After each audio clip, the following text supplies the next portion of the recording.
Assalamualaikum warahmatullahi wabarakatuh. Perkenalkan, nama saya Nanda Novelia Ayu-Lestari. Pertama-tama saya akan menjelaskan materi yang akan kami bahas dari hasil kerja kelompok kami. Materinya yaitu tentang penyebab terjadinya pelanggaran hak dan pengingkaran kewajiban warga negara. Poin yang pertama yang akan dibahas yaitu tentang faktor penyebab terjadinya pelanggaran hak dan pengingkaran kewajiban warga negara. Poin yang kedua yaitu tentang kasus pelanggaran hak warga negara.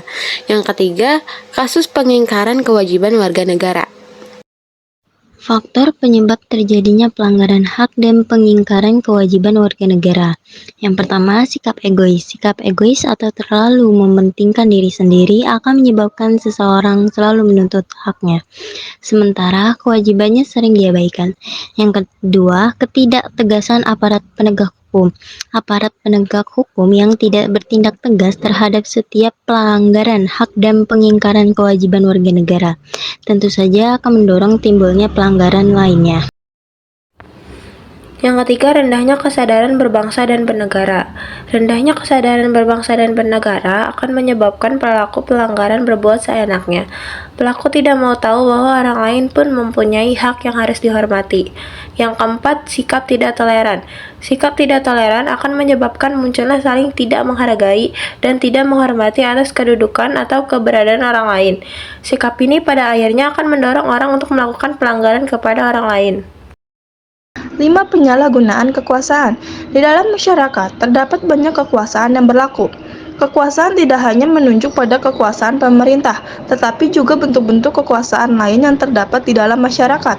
6. Penyalahgunaan teknologi. Kemajuan teknologi dapat memberikan pengaruh yang positif, tetapi bisa juga memberikan pengaruh negatif, bahkan dapat kejahatan. Kasus pelanggaran hak warga negara itu ada dua. Yang pertama itu ada kasus pelanggaran hak warga negara oleh pemerintah pada warga negara. Contohnya itu ada 4. Yang pertama ada penggusuran secara paksa, yang kedua ada kasus penangkapan aktivis lingkungan, yang ketiga ada kasus pelanggaran kebebasan beragama, yang keempat ada proses penegakan hukum yang belum optimal. Kasus pelanggaran hak warga negara yang dilakukan warga negara. Contohnya itu ada 6. Yang pertama, mencemarkan nama baik seseorang. Yang kedua, melakukan plagiasi. Yang ketiga, diskriminasi pada seseorang atau kelompok. Yang keempat, main hakim sendiri. Yang kelima, melakukan tindakan perundungan atau bullying. Yang keenam, yaitu menghalangi seseorang yang ingin menyampaikan pendapat. Kasus pengingkaran kewajiban warga negara. Yang pertama, kasus pengingkaran kewajiban warga negara yang dilakukan oleh pemerintah. Contoh, 1. Korupsi. 2. Pengabaian hak asasi manusia. 3. Ketidaktegasan aparat penegak hukum. 4.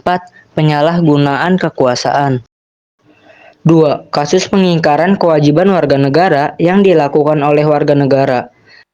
Contoh, 1. Tidak membayar pajak. 2. Melanggar hak asasi manusia lain. 3. Pelanggaran terhadap kewajiban pendidikan dasar. 4. Melanggar aturan berlalu lintas. 5. Merusak fasilitas negara. 6. Tidak berpartisipasi dalam usaha pertahanan dan keamanan negara. 7. Melakukan aksi terorisme dan kekerasan berbau sara.